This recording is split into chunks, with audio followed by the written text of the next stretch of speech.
I'm so excited to be here. Thanks for having me. I'm so excited to have you here, and you're carrying a child with you. Carrying a child. You and your child. Yes, thank you. I'm very, very pregnant. Are you feeling good? This is the first time you've been pregnant. Yes. Is it harder than you thought? Easier than you thought? I've had a pretty great time of it so far, but I think I took a lot for granted before this. Now that I'm in my current situation, like sitting, I'm obsessed with sitting.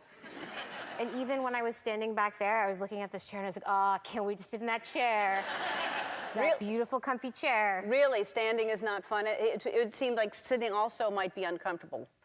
Sitting for a while, well, I'll tell you one thing. Your getting up is going to be challenging. I see.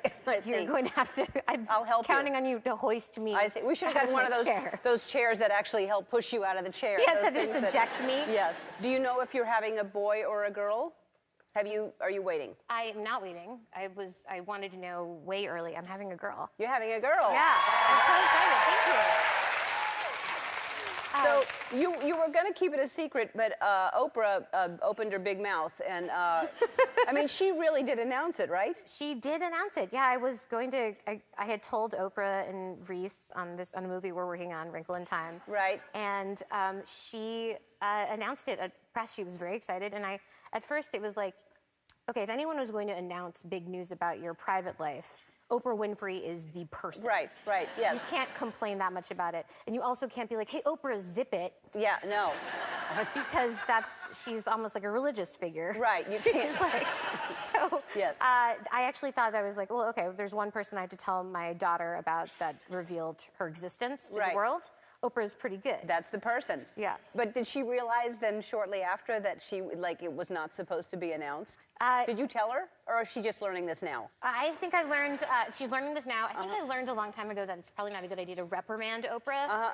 It's like if you can go through your life. Well, you don't have to do it with your finger like that, Yes. but you could just say, hey, nobody knew. At a certain point, I was like, you can't take it back. So I thought, you know what, there are worse things. And I'm excited about it. So you were shooting the movie, like you said, with Oprah and Reese in New Zealand. Yeah. And I've never been there, but it just looks beautiful. That must have been, first of all, just the two of them are fantastic. But then being in New Zealand, how was that? Well, New Zealand is beautiful, and being there with those two is amazing. And I felt so lucky to be able to go. But I'm not very outdoorsy, and New Zealand is just outdoors. Like, there's nothing else. You can't, like, be inside if you're in New Zealand. There are no structures there? You cannot go inside? There are, but you're considered, like, you're wasting your time if you're inside. So one time, though, I decided to we had a break in shooting, so I decided to go for a walk in the beautiful forest. It looks like Lord of the Rings. And their whole thing there is, like, the streams are so clean, the water is so clean that you can drink from it, just like with your hand. And you can drink from it, and you can't do that in LA. I don't even know if there is a stream. Well, here.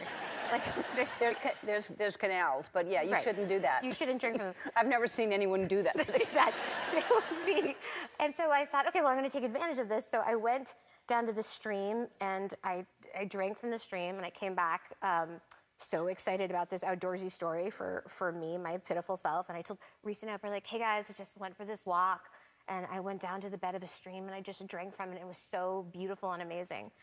And Oprah looked over at me, and she goes, that's how one of my dogs died.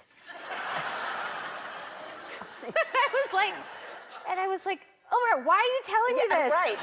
Because I was also thinking, like, are there any dogs better cared for in the world than Oprah Winfrey's dogs? No, this is like a death sentence.